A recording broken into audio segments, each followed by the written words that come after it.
عليكم ورحمة الله وبركاته. الحمد لله رب العالمين والصلاة والسلام على سيدنا محمد وعلى آله وصحبه أجمعين. أما بعد, முதலாவது நாங்கள் அல்லாஹ்வுக்கு நன்றி செலுத்துறதோடு அல்லாஹ் பக்கம் நாங்கள் எல்லோரும் முன்னோக்கணும். இந்த மாதிரியான முஸ்லிமே அல்லாஹ் தஆலா கொண்டு வந்தால் இந்த நிலைமைகள் அல்லாஹ் தஆலா உண்மையிலே ஹைர்களை வச்சிருப்பான். இந்த ஹைர்கள் நாங்கள் எல்லோரும் அடைந்து கொள்ளக்கூடிய பாக்கியத்தை தந்துருவானாங்க. முஃப்தி சாப் வெள்ளவத்து ஜும்மா பள்ளியில் வச்சு சில விஷயங்கள் நிர்வாகத்தில் ஞாபகப்படுத்தினாங்க. அதை இந்த ஆயத்தோதி காட்டான். அவ்வளவுனாகும் பில் ஹசனாத்தி வ ஸய்யிஆத்தி லஅல்லஹும் யர்ஜிஊன். ஒரு சோதனையின் மூலமாக, ஒரு நல்லது ஒரு கெட்டது மூலமாக நாங்கள் அவர்களை சோதிச்சு கொண்டே இருப்போம்.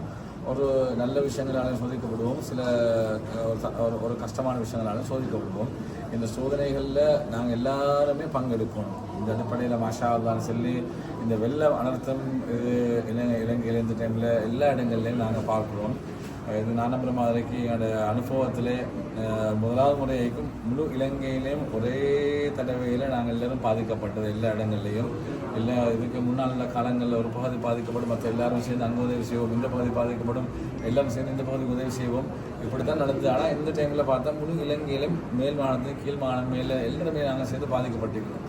குறிப்பாக இந்த 29, 30, 1, 2, 3 இந்த காலகட்டத்தில் எங்களுடைய இந்த வெள்ளப்பிண்டி பகுதியில் கொரோனா டிவிஷனில் கிட்டத்தட்ட பல ஊர்கள் பாதிக்கப்பட்டு வெள்ளம் கிட்டத்தட்ட 12 அடி 13 அடி போன இடங்களும் இருக்குது. இந்த பொதுவான முறையில் 1,85,000 நபர்கள் இதில் பாதிக்கப்பட்டிருக்கிறாங்க. 27 பள்ளிகள் பாதிக்கப்பட்டிருக்குது. அதே போல் முஸ்லீம்கள் அல்லாத எங்களோட பௌத்த சகோதரர்கள், இந்து சகோதரர்கள், கிறிஸ்தவர்கள் எல்லாருமே சரிசமமான முறையில் இதில் பாதிக்கப்பட்டிருக்கிறார்கள். சிலர்கள் 100க்கு 100 அவருடைய வீடு சொத்துக்கள் அனைத்தையும் இழந்து தனியாக ஒரு உடுப்போடு வந்தவர்களும் இருக்கிறாங்க. இந்த சந்தர்ப்பத்தில் இது ஒரு 3 வகைகளாக இந்த விஷயங்கள் நடந்தது. முதலாவதாக வெள்ள ஆரம்பத்திலே அவங்க வெளியே வந்தவங்க, வெள்ளத்தில் நடுவில் வந்தவங்க, அதே போன்று வெள்ளத்தில் இறுதி பகுதியில் வெளியில் வந்தவங்க அப்படின்னு சொல்லி பலர்களும் அதில் பல வகையான முறையில் சிக்குண்டார்கள். யாருமே எதிர்பார்க்கல. எல்லாருமே என்னவும் ஒரு 2 அடி வரும், 2.5 அடி வரும் என்று தான் அவங்க இருந்தாங்க. அரசாங்கத்திலையும் பல முறையில் ஞாபகப்படுத்துகிறாங்க, வாங்கன்னு சொல்லி. ஆனால் யாருடைய எண்ணத்திலே வரல இவ்வளோ பெரிய வெள்ளம் வரும்னு சொல்லி அது மிக வேகமான முறையில் அது உயர்ந்ததால் அதிகமானவர்கள் பாதிக்கப்பட்டாங்க. இந்த பாதிக்கப்பட்டவர்களில் மீட்டு எடுக்கிறதுக்காக வேண்டி உள்ள முயற்சியில் அகில இலங்கை ஜமியத்துல் உலமாவுடைய பாரிய உழைப்பு, அப்துல் பாஜி பின்ஸ்டாவுடைய வழிகாட்டல், அதே போல் அப்துல் பாஜியுடைய அந்த ஊக்குவிப்பு, டாக்டர் அஸ்வர் அர்கமுல் ஹமீத், அதே போல் ஏனைய நண்பர்கள், ஏனைய வயமமை அமைப்புகள் எல்லாம் சேர்ந்து ஈடுபட்டிருந்தாங்க. குறிப்பாக அப்துல் பாஜி அதற்கு உடனே கால் பண்ணி இங்கே பேர்வல மருதானிலிருந்து அதிகமான போட்டுகள் அவங்க அழைப்பிச்சிருந்தாங்க. மாஷா அல்லா.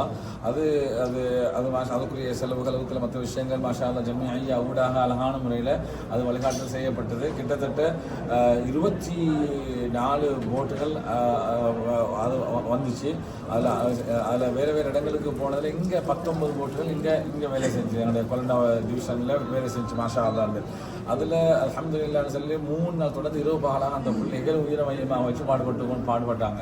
அதில் அல்ஹம்துலில்லாஹ் அல்லாஹ்வுக்கு எல்லா புகழும்.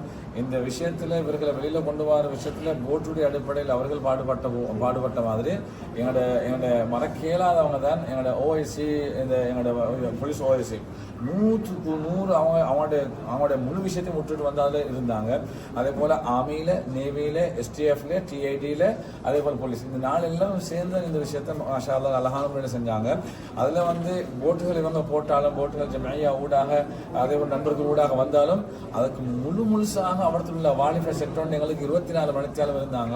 அதில் மாஷா அல்லாஹ் குறிப்பாக பலர்களும் மீடியாக்கள் இருந்தது. அல்ஹம்துலில்லாஹ் அந்த விஷயத்தில் மாஷா அல்லாஹ் சொல்லி உதவியாக இருந்தாங்க. அதே போல் அவர்களை கொண்டு வந்தது பின்னால் இவங்களுக்கு சாப்பாடு கொடுக்குற விஷயத்தில் அல்ஹம்துலில்லாஹ் அப்துல் பாஜி ஜிமியா ஊடாக அட்டுல்கம, அதே போல் தர்கா டவுன், அதே போல் பாணந்துரை, தெஹிவலை, பேர்வலை, இவங்க எல்லாரும் சேர்ந்து கழுத்துலேயும் சேர்ந்து மாஷா அல்லாஹ் பல உதவிகள் ஒவ்வொரு நாளும் 10,000 பாசனத்தை தந்து பெரிய ஒரு பாலத்தை குறைச்சாங்க. மாஷா அல்லாண்டு அல்லாஹ் தஆலா இதற்கான பெரிய கூலியை கொடுக்கணும். ஒரு கோலில் தான் மாஷா அல்லா எல்லாம் செஞ்சாங்க. அதில் அல்ஹம்துலில்லாஹ்னு சொல்லி முதலாவது சாப்பாடு கொடுத்து வெள்ள வச்சுதான். முதலாவது எங்களுக்கு சொல்லி தந்தது வெள்ள வச்ச. அதே போல் ஃபர்ஸ்ட் அன்று நான் யாருக்கும் செல்லல. இப்போ செஞ்சானெல்லாம் ஜேடிஎம் நியாசாஜர் முதலாவது நாளாண்டு அவர் தான் பால் சாப்பாடு முழு ஏற்பாடு செஞ்சாங்க. அதே போல் வெள்ள வத்தையும் சேர்ந்து செஞ்சாங்க. மாஷா அல்லாஹ் அது பாரிய பங்களிப்பு. அதே போல் ஜேஜே ஃபவுண்டேஷன், HR ஃபவுண்டேஷன், அதே போல் கொழும்பு CDMFA பெரிய ஒரு பாறை ஒரு 18,000 19,000 22,000 வரங்காட்டி சாப்பாடுகள் கொடுத்தோம். இது எல்லாரும் சேர்ந்து பாரிய ஒரு பங்களிப்பை செஞ்சாங்க. பெரிய பாரத்தை இந்த நட்டுலுக்க மக்கள் அதே போல் ஜம்ஐயாக்கள் பெரிய 10,000 8,000 சொல்லி ஒன் ஷாட்டில் கொஞ்சம் இறக்குவாங்க. அல்ஹம்துலில்லாஹ் அது பெரிய ஒரு உதவியாக இருந்துச்சு. அல்லாஹ் தாலா அவங்களுக்கு பெரிய கூலியை கொடுக்கணும். அவங்களுடைய வீடியோக்கள்லாம் வந்துச்சு மாஷா அல்லாஹ். முஸ்ஸாக சைக்கிளில் வந்து கொடுத்துட்டு போனாங்க காலையில் ஆதவங்க எல்லாம். அதனால் மாஷா அல்லாஹ் அவங்களுக்கு பெரிய கூலியை கொடுப்பானாங்க.